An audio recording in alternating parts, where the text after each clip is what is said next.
Samuel PH.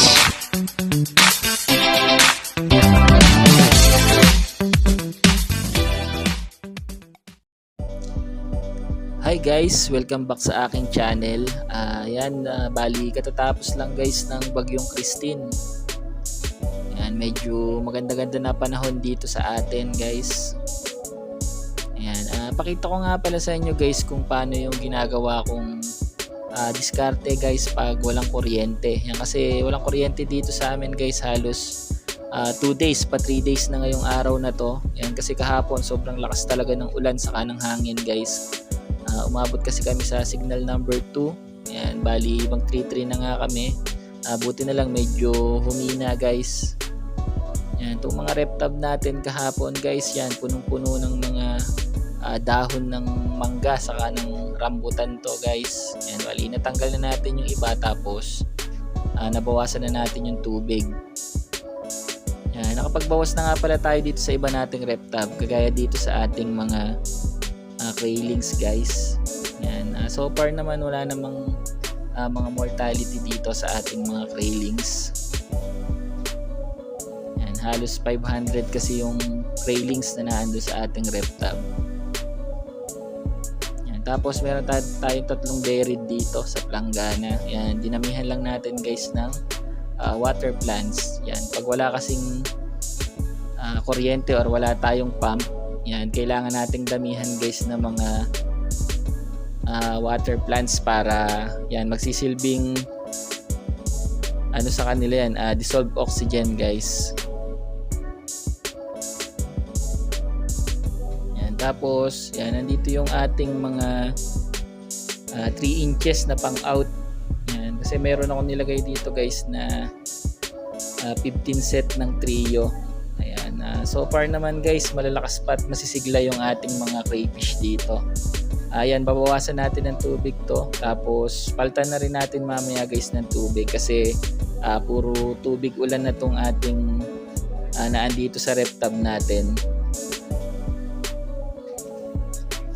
Ayan, para doon sa mga nag-aalala guys kung wala kayong mga kuryente, yan, ang gawin nyo na lang guys, i-drain nyo na lang yung mga lagayan nyo, lalo kung kayo ay nasa indoor or mga nasa aquarium lang guys yung inyong mga crayfish. Yan, magtira lang kayo ng mga 2 inches 3 inches na tubig guys. Yan, safe na yung mga crayfish nyo nun kaysa mag-alala kayo guys na baka hindi sila makahinga sa ilalim ng tubig. Yan, mas maganda pa na i-drain nyo na lang guys. Pero kasi ako hindi ko na ginagawa yun kasi nga sanay naman ako guys na may mga halaman yung aking mga crayfish. Yan, dito lang tayo nagka-problema guys sa ating ulang. Yan, bali yan, may namatay tayo sa ulang natin guys, siguro mga 40 pieces na 4 inches, 2 to 4 inches na mga ulang natin. Yan, kasi nga 2 days na tayong walang kuryente, medyo sensitive kasi guys ang mga ulang pagdating sa mga aeration sa tubig or yung dissolved oxygen guys. Yan, bali ginamitan natin to ng AC/DC pump. Yun nga lang kasi nga sa sobrang tagal guys, 2 days pa 3 days na walang kuryente, naubos na guys yung laman ng ating AC/DC pump. Yan, tapos nandito yung mga buried natin guys na mga crayfish. Yan, binabaan lang natin to guys, halos 3 inches lang yung mga tubig nito. Yan, para makahinga lang sila sa ibabaw guys. Yan, kung mapapansin nyo, mga healthy naman yung ating mga crayfish, wala namang problema guys. Yan, sa pa 3 days nila na walang kuryente, yan, na walang pump. Yan, okay naman. Kahit itong mga isda ko dito guys, yan, lalo na itong mga goldfish, yan, mga sensitive din yan guys pagdating sa tubig.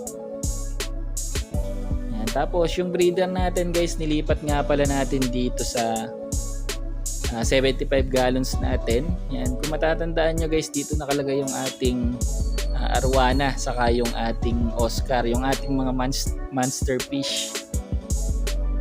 Yan, bali pinagpalit natin yung lagayan guys. Yung mga breeder ko ng mga crayfish, yan, nilagay ko dito sa 75 gallons. Yan, bali 7 trio nga pala yung nandito guys sa ating 75 gallons. Yan, ititira lang natin dito guys is 5 trio. Yan, kasi yung 2 trio dyan is naka-reserve na guys. Meron kasing nagpa-reserve sa atin ng breeder natin guys. Kaya 5 trio na lang guys yung matitira dito sa ating aquarium. Every time.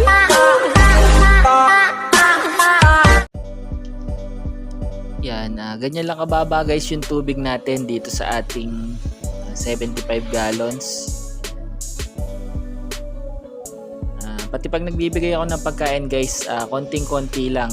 Yan, bali binigyan ko nga to ng pagkain kagabi. Tapos tanggalin ko na lang mamaya guys yung mga natira pang pagkain para hindi na magkaroon ng ammonia tong ating tubig dito. Yan. Basta masaipon lang natin yung mga dumi guys, okay na yun. Safe na yun mga ARC natin dito. Yan, kita nyo naman na relax yung ating mga ARC kasi nga kita nyo nasa mga hides pa sila. Kasi kung yan sila is may problema sa oxygen dito sa tubig guys kasi mag-aahunan yan sila. Yan, pilit yan silang pupunta sa taas pag alam nila na mababa na yung dissolved oxygen sa tubig. Yan, pero kita nyo naman guys, kalmado yung ating mga breeder dito sa ating 75 gallons na aquarium. Yan, tapos yan, nandito yung ating mga ghost crayfish. Yan, bali magkasama dito yung ating red swamp saka yung ating ghost crayfish.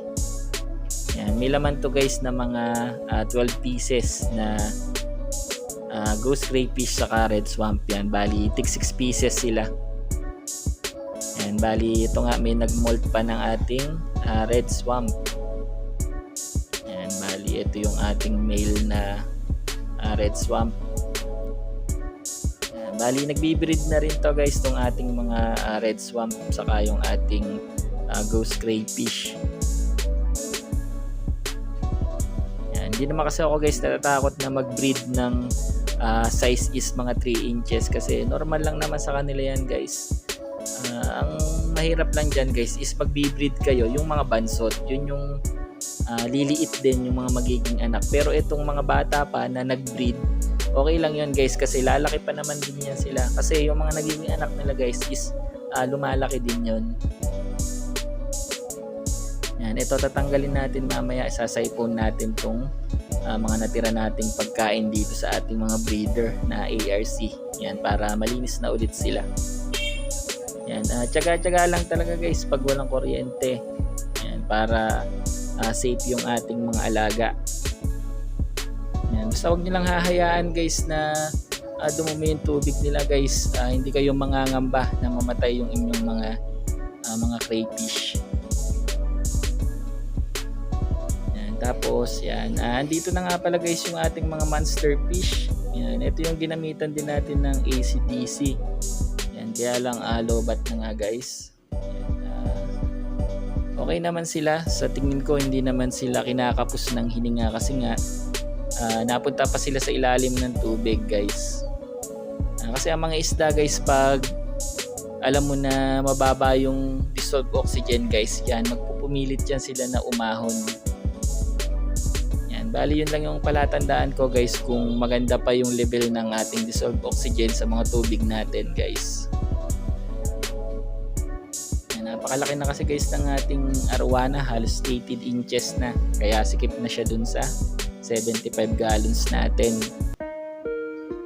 So paano guys, dito ko na nga pala tatapusin tong video na to. Yan, ingat na lang tayo sa bagyo guys. Maraming salamat. Peace out. Every time.